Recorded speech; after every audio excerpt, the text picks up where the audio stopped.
we're going to program ourselves for success. Okay, what do I mean by programming? This is, I'm not recruiting for a cult, okay? I'm not recruiting for a cult or anything like that.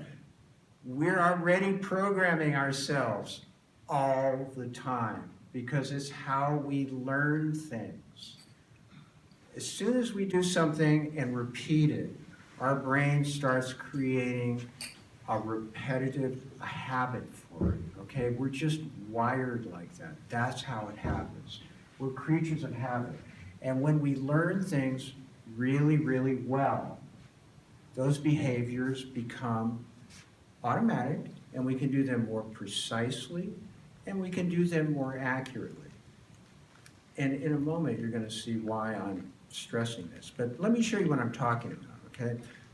Once you learn something, like walking, eating, driving, social cues, emotional responses, these are things that just happen, okay? They just happen. You're not thinking about them.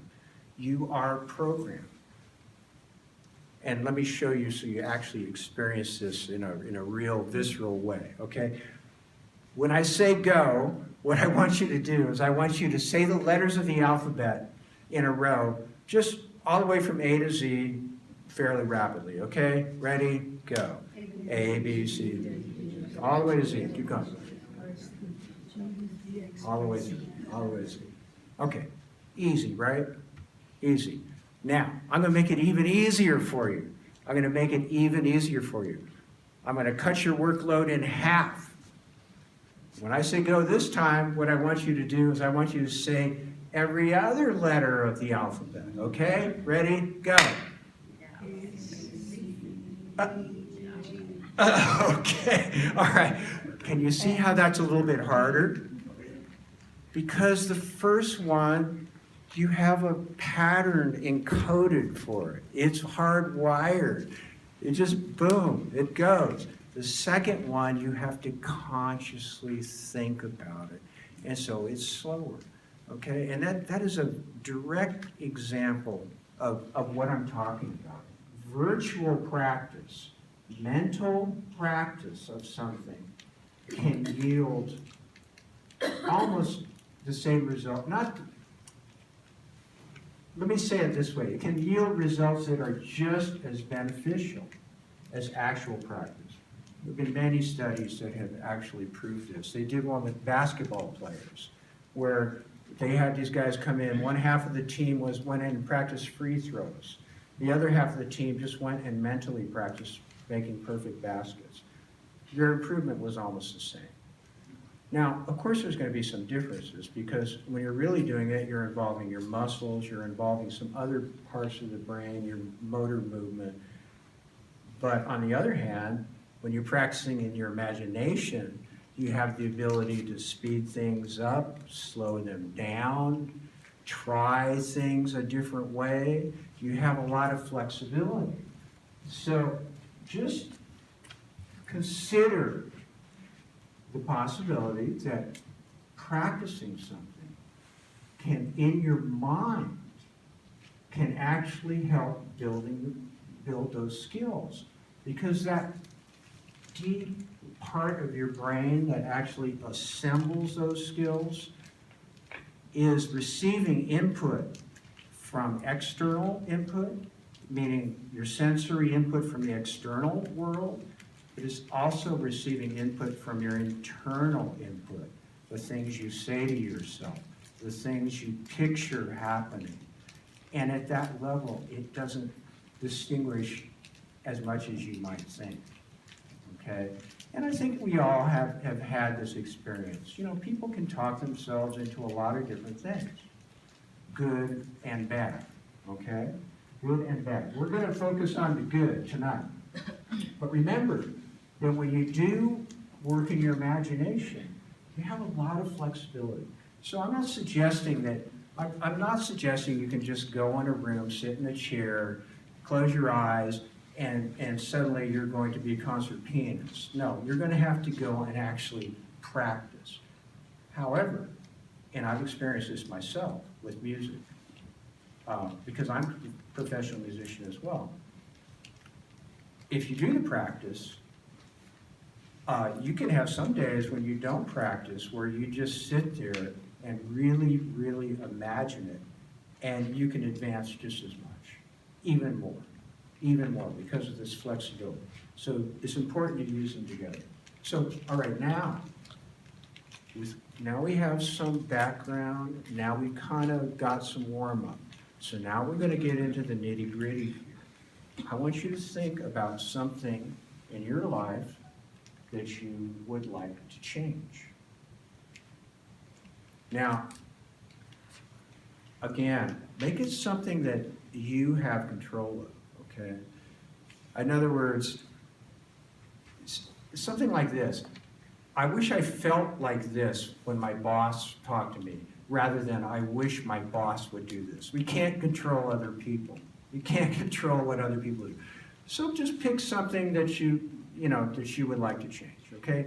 You don't have to tell me what it is, all right? You don't have to tell me, and as we go along, you can even change it. But I think it's important to focus. Pick something that you'd like to change. Ask yourself these questions right now.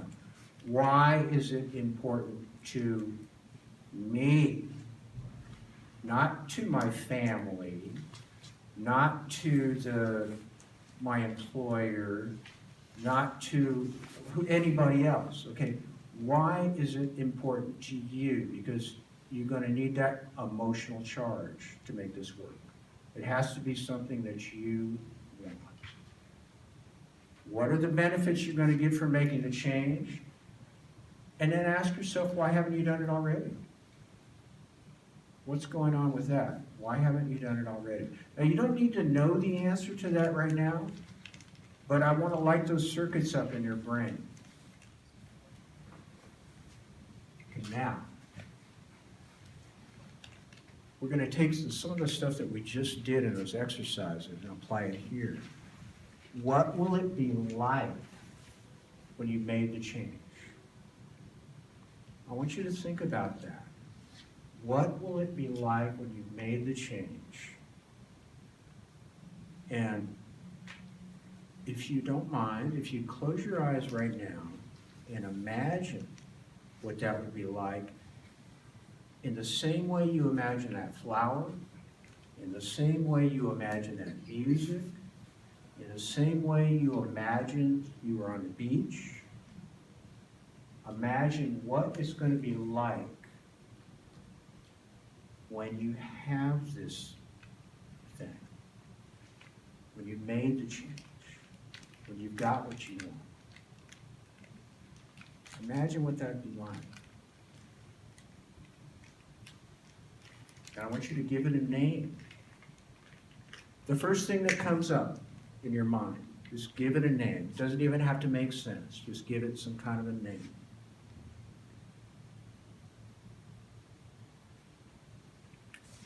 Okay. So go ahead and open your eyes. Now we're going to do one more thing with this right now. And I call it an anchor. And this is a very important part. I like to use this, my thumb and these two fingers. I want you to have some kind of a physical anchor. So here's where I'm going with this. You're going to imagine this. You're going to think of that name. You're going to, if you want to use this, that's fine. But you could use something else. If you want to go like this, that's okay. If you want to put the other two fingers together, that's okay. But I want you to have some kind of physical anchor. I suggest this one, okay? Go ahead and close your eyes right now. I want you to imagine that state. We'll call this your target state. Imagine your target state. What's it going to be like when you made that change and you got what you want? Put those fingers together. Feel that physical anchor.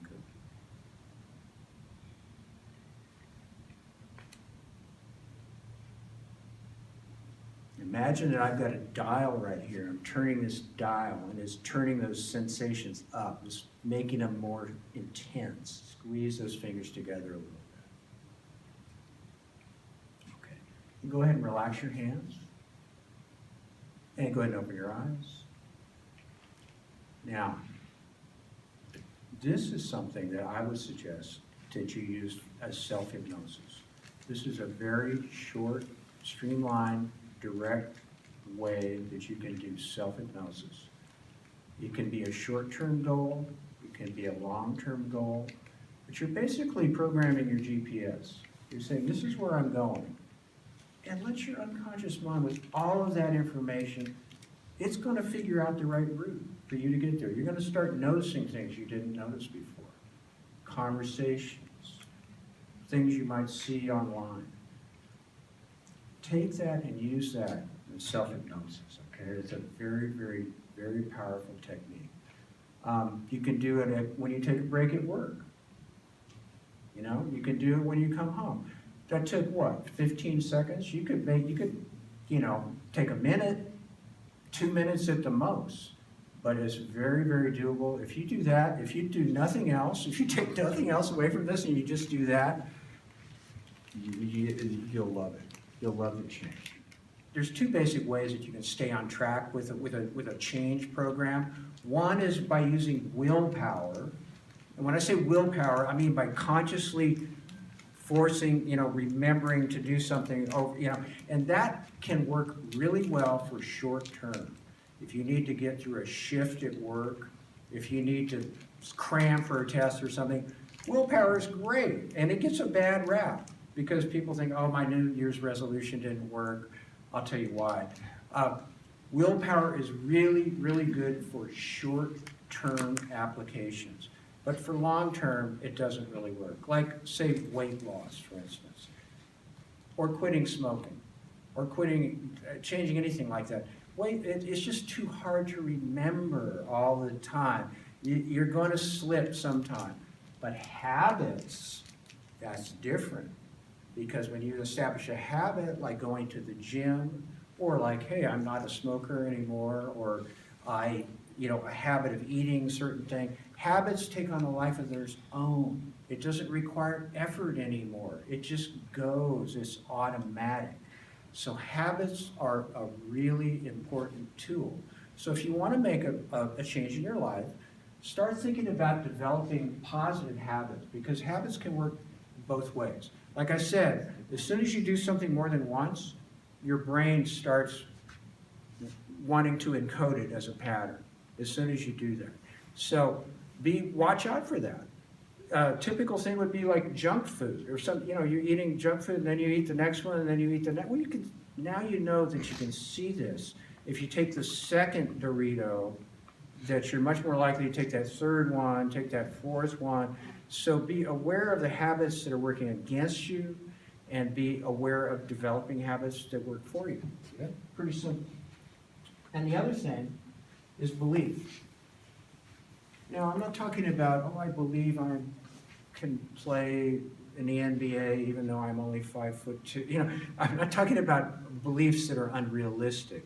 I'm talking about beliefs that actually can really determine how your life goes.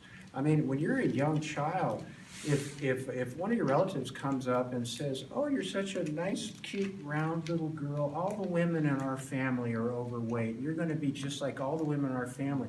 You say that to a 4-year-old or a 5-year-old where it just goes right in.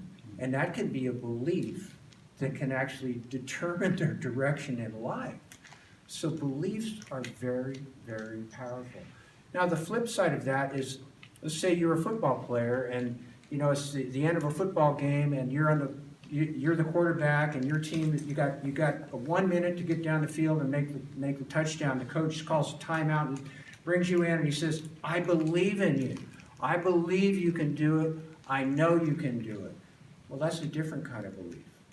And if you really respect that coach and you're in a high emotional state and you take that suggestion on, even if you fail in that game, you can still believe that it was just a mistake, that was just a one-time thing. You're going to just keep believing that you're going to be able to do it, even in spite of what's actually happening in your world. Okay, so they can work for you and against you as well. I thought this was a cute little picture, but actually I think this explains it really well. You see in the middle is where you want to be. That's your target state. Okay, and then we did some virtual practice tonight, and then we talked about the real world practice. So that's the next circle that supports your target state. But then the habits support that, and then the beliefs support that. So why am I drawing circles? What I want to get across here is it's all happening at the same time. So where people get hung up is they think, oh, I have to do this, then I have to do this, then I have to do this, then I have to do that, and then I can be happy. See, you're deferring it. You're saying, well, I can't be happy until I do this, until I do that, until I do. It's not like that. This stuff is all happening at the same time. You've got a little bit of your target state, you've got a little bit of the virtual practice. I encourage you to be your goal. And what do I mean by that? I mean, act like you've already got it. Dress like you're that person.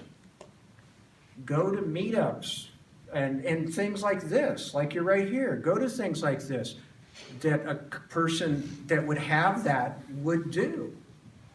You know, go to events where those kind of people would go. Become that kind of a person, and you are going to enjoy it so much more than just deferring it and putting it off. Because putting it off is no fun, because that means you have to do all this work. And gee, how long is it going to take? And am I ever going to get there? But if you start doing this stuff right away, then you can actually enjoy the process, and you're much more likely to do it. Okay? All right, so that actually brings us to the very final thing. Well, final two things. Before you go, I did want to just remind you of what we talked about tonight, so because I think it's very valuable, and I want you to remember it, okay? So we talked about defining your own vision of success, imagining the target state with a physical anchor and giving it a name. That is a goal. That is gold, and it doesn't take much time. You do that, and you're going to be amazed. Do the virtual practice. If your goal has something to do with a skill, it could be a sport, it could be anything. It could be public speaking, it could be anything like that. Do your virtual practice and imagine already having it. Imagine already having it. In the same way that we did it tonight. Same way. And then develop the habits and beliefs that support that. Okay? That's the whole thing right there. The final thing, and this is the thing that's really going to kick it into the real world. Ask yourself this. We talked about it. It's one thing to talk about it. It's one thing to imagine it. Now it's time to actually bring it into the real world. So how do we do that? There's going to be something that you're going to do first. You don't have to know what it is right now, but I want you to start thinking about that, okay? And I want you to take this question with you. What can you do? What small little thing can you do towards getting where you want to go? Baby step. But as long as you know where you're going, you have a very, very good chance of getting there. Okay? All right, thank you so much for coming tonight.